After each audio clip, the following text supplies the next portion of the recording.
Yolanda and I had been dating for 2.5 years. I was 28, she was 26, and we had what I thought was a solid relationship. We talked about moving in together that fall, maybe getting a dog, building something real. Then, one Friday evening in June, she sat down at my dining table and said she needed to have a serious talk. I figured she wanted to discuss wedding timelines or apartment hunting.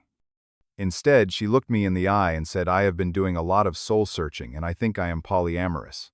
I sat there confused, trying to process what that meant. She explained she wanted to explore connections with others while staying with me. The first name she mentioned, Dexter. Her ex-boyfriend, from 3 years ago. At that moment, I knew something was deeply wrong, but I had no idea just how calculated her plan really was. Before I tell you how this all unraveled, I want to know, where are you watching this from? Drop your city or country in the comments below. If you have ever dealt with someone trying to manipulate a relationship to get what they want, hit that like button. You will understand exactly how this story goes. And subscribe, because what happened next turned into the most unexpected reversal I never saw coming. Alright, let me take you back to that Friday night when everything started falling apart. The evening air in downtown Austin was thick and humid, the kind of heat that clings to your skin even after the sun goes down. I had just finished cooking pasta carbonara, Yolanda's favorite dish, and we were sitting across from each other at my small dining table. The apartment was quiet except for the hum of the air conditioner struggling against the Texas summer. Yolanda kept fidgeting with the silver ring on her index finger, spinning it around and around. I noticed, but I did not think much of it at first. She had been quieter than usual that week, but I chalked it up to work stress. Then she said it, the words that would unravel everything. "I have been doing a lot of soul-searching and I think I am polyamorous." I set down my fork. My brain scrambled to catch up. Polyamorous, I had heard the term before, seen it online, but never in the context of my own relationship. I asked her what she meant, trying to keep my voice steady. She launched into this whole explanation about how she had been researching polyamory for the past 3 months, reading articles and forums about ethical non-monogamy, about how people could have multiple loving relationships at the same time. She talked about honesty and communication, about expanding her capacity for love. 3 months. She had been thinking about this for 3 months without saying a word to me.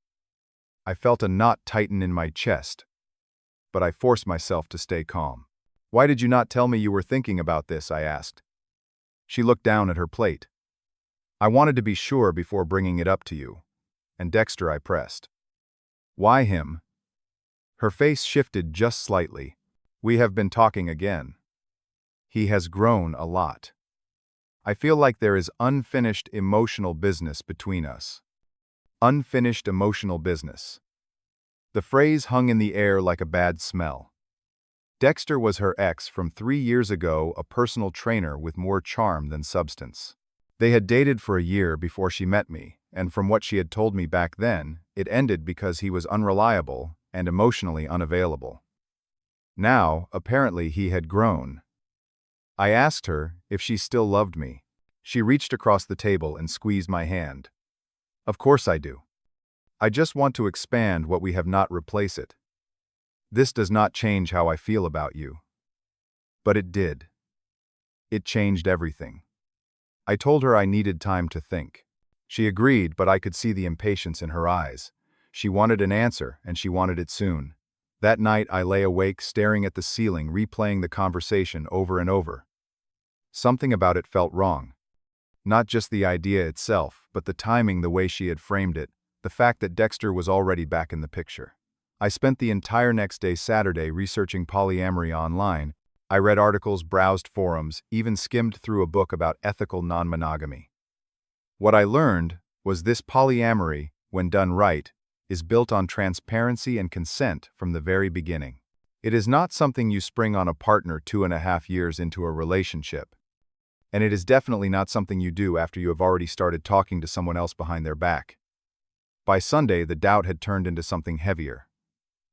I called my best friend Marcus.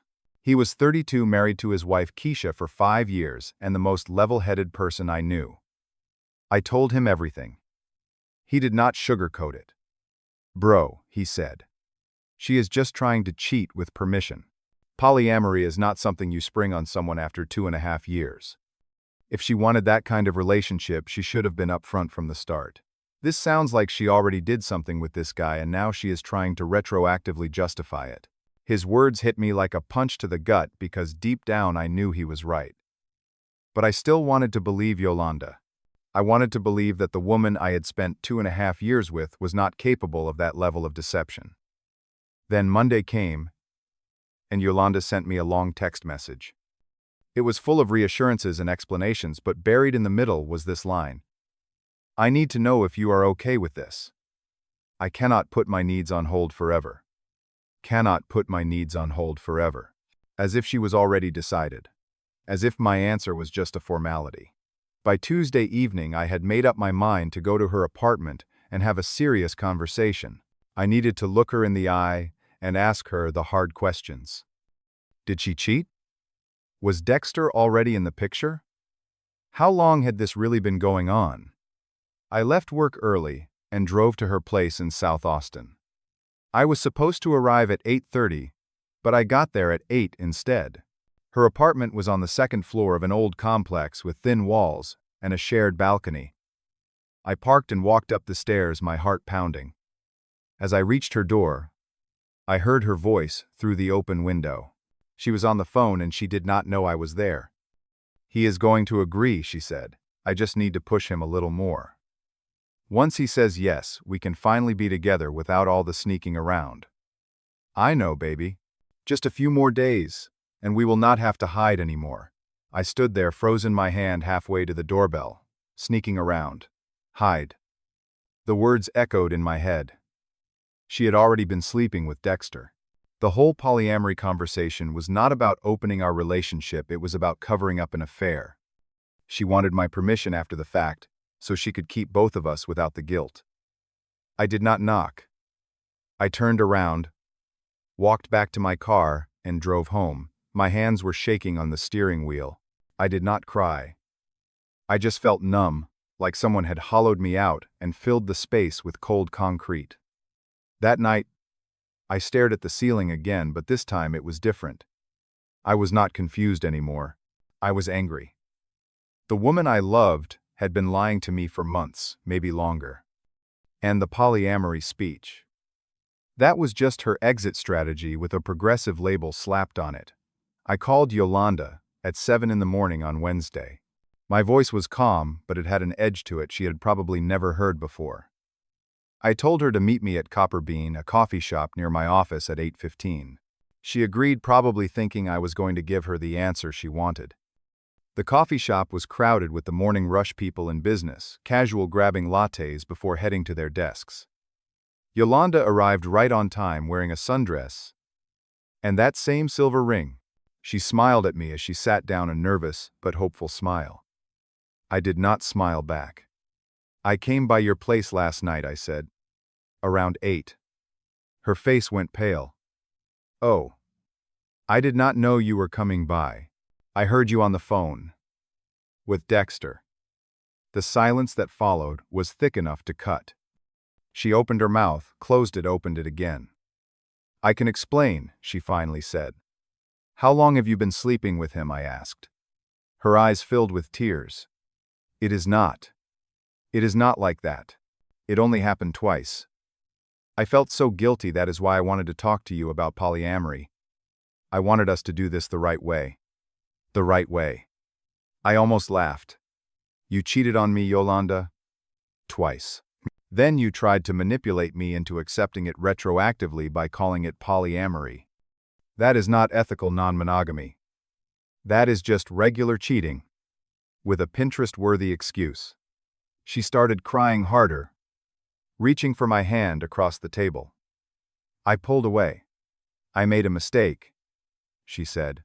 I was confused. "I did not mean to hurt you." But when I did not react the way she wanted, her tears turned into something else. Anger.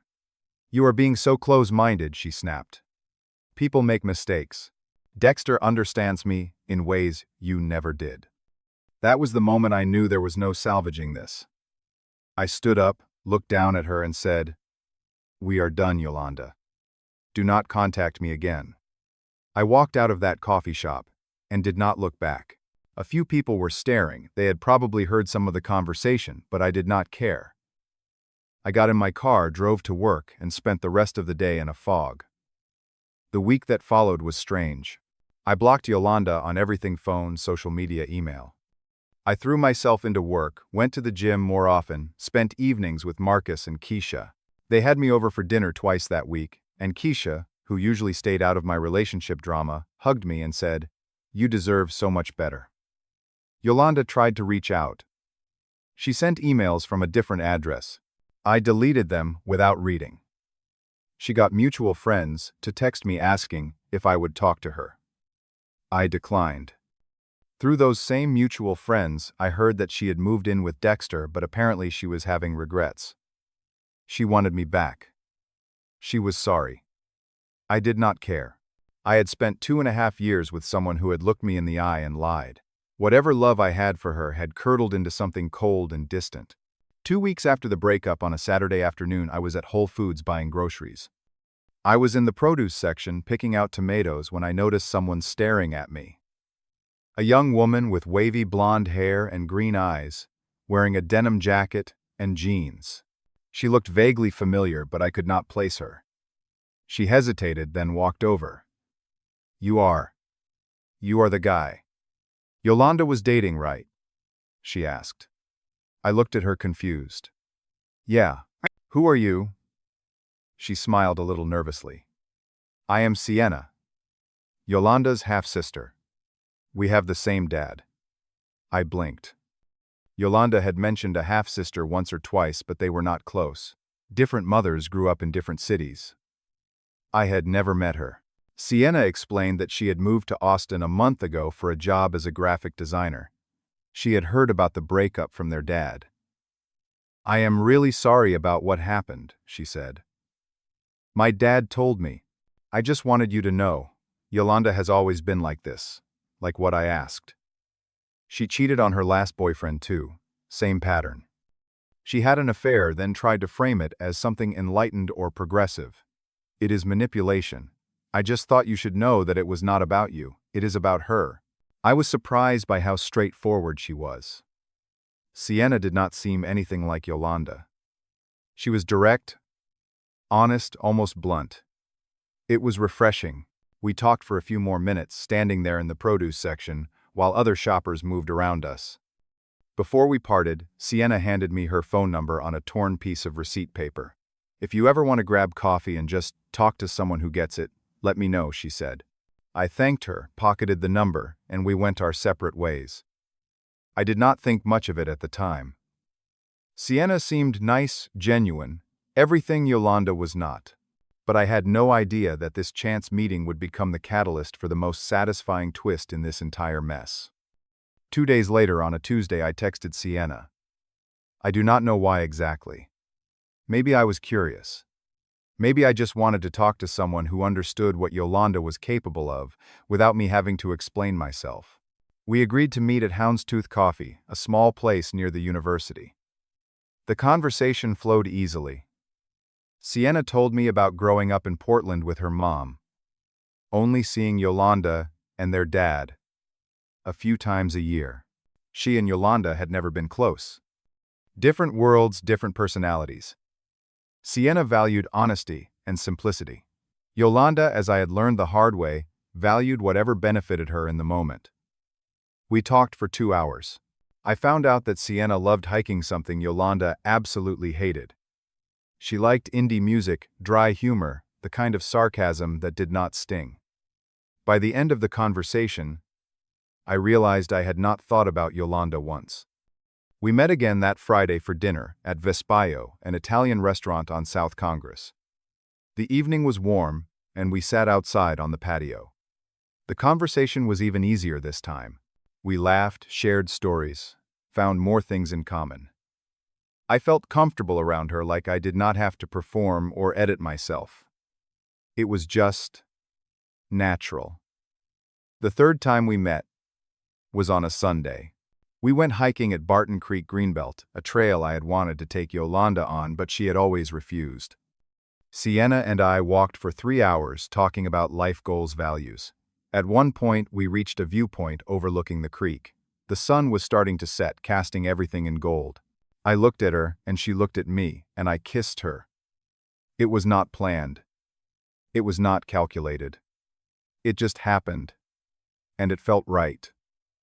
3 weeks after that first meeting at Whole Foods, Sienna and I had a conversation about making things official. We both wanted it. We both felt it. But Sienna had concerns. "What about Yolanda?" she asked. "She is still my half-sister. This might get complicated." "I am not doing this to get back at Yolanda," I told her. "I am doing this because I genuinely like you. Because you are honest and kind and nothing like her." Sienna smiled. "I feel the same way, but we should be prepared for her reaction." We decided we would not hide it. We were not going to post something obnoxious on social media, but we were not going to sneak around either. I posted a photo of us hiking on Instagram. It was innocent, just two people smiling on a trail, but it was public. My account was not private. Anyone could see it.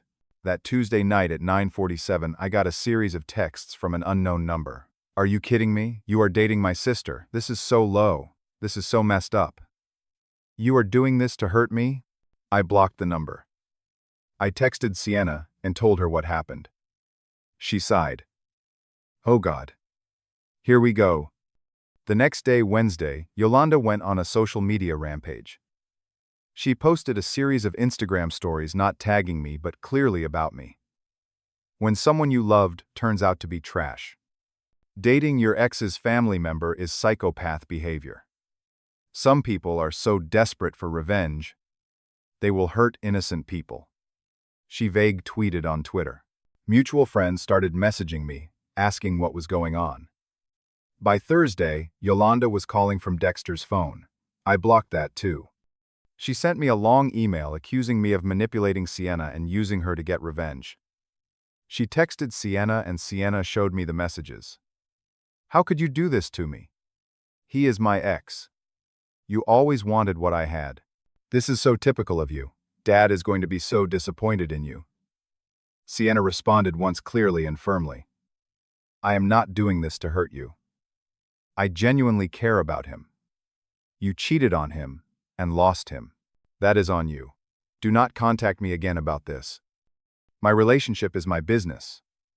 But Yolanda did not stop.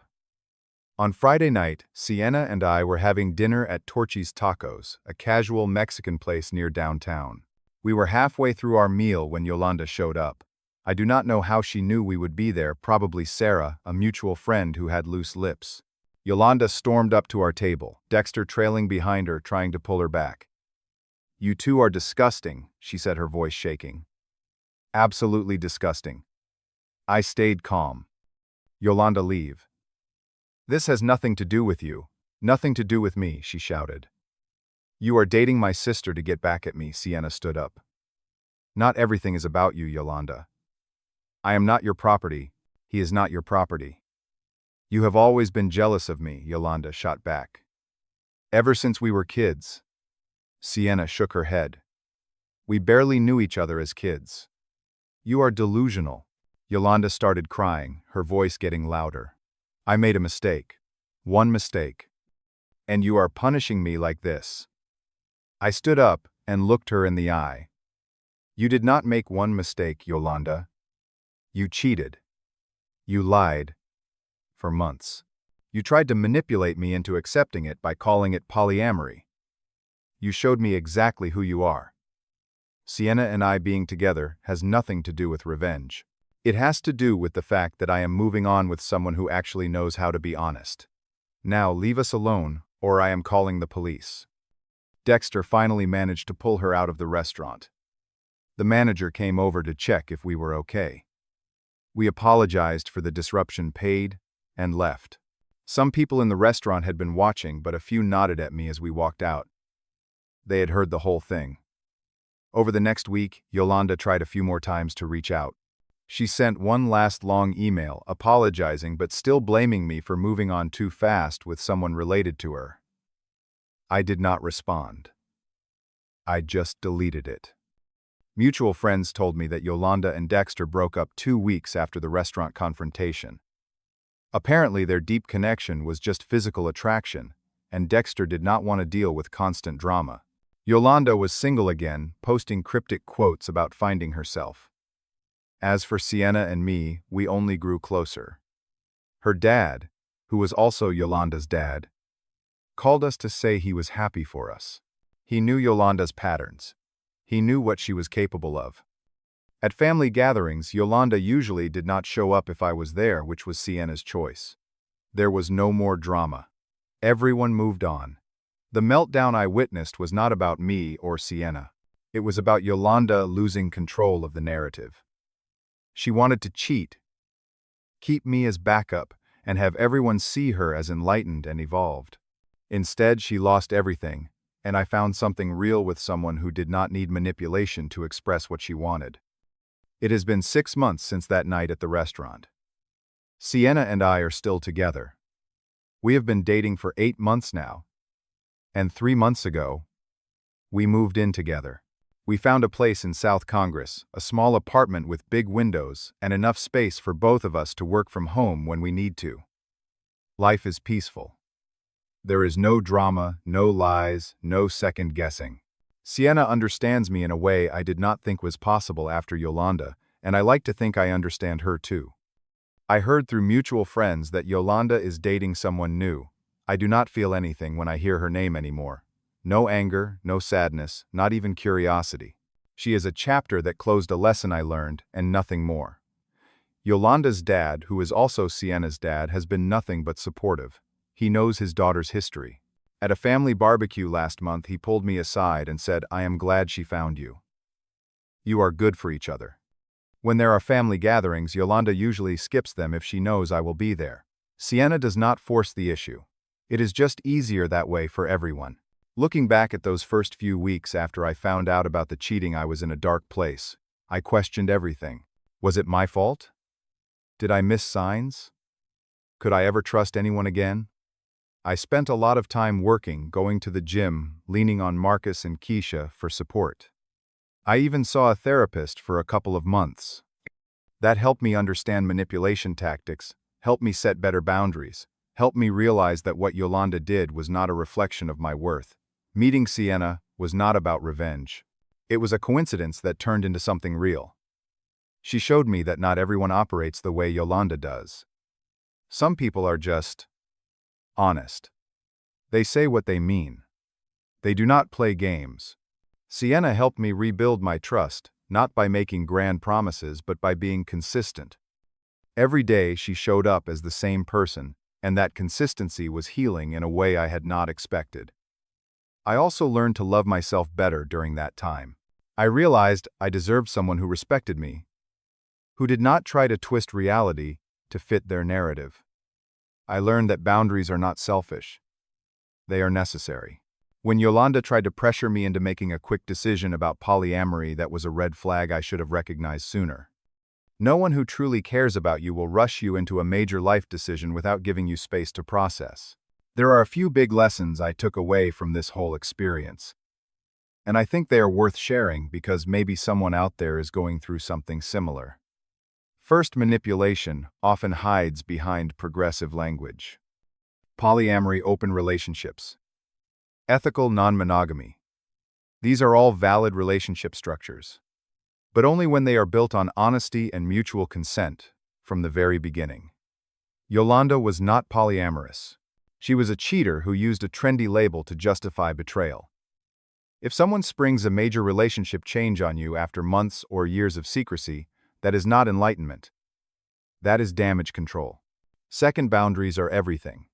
When Yolanda told me she needed an answer right away, that she could not put her needs on hold forever, that was manipulation.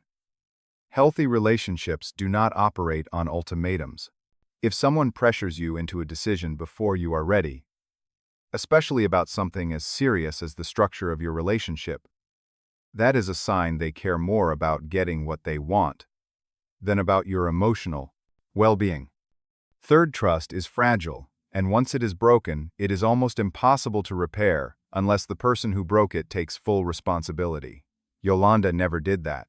Even in her apology emails, she was still deflecting, still blaming me for moving on too quickly or dating someone related to her. She never truly owned what she did. And without that accountability, there is no foundation to rebuild on. Fourth, moving on does not have a timeline. Some people thought I started dating Sienna too soon.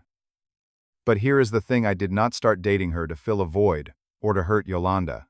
I started dating her because I was ready, because I had processed what happened, and because I met someone who made me feel something genuine.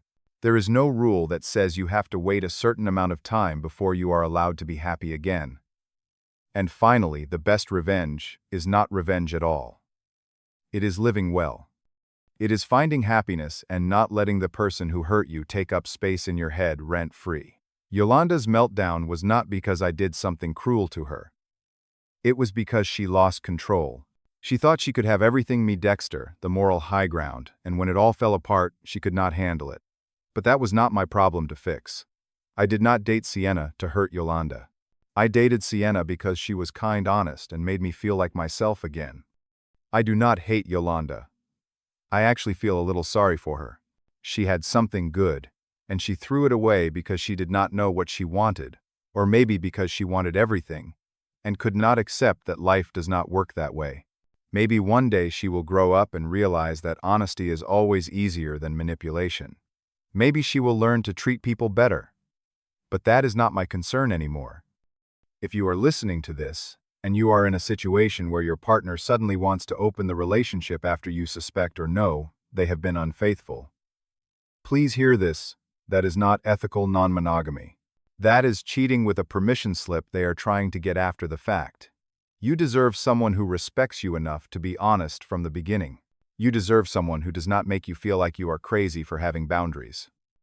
You deserve someone who does not need a polyamory speech to justify basic decency. Sometimes the best thing that can happen to you is someone showing you exactly who they are. Yolanda did that for me.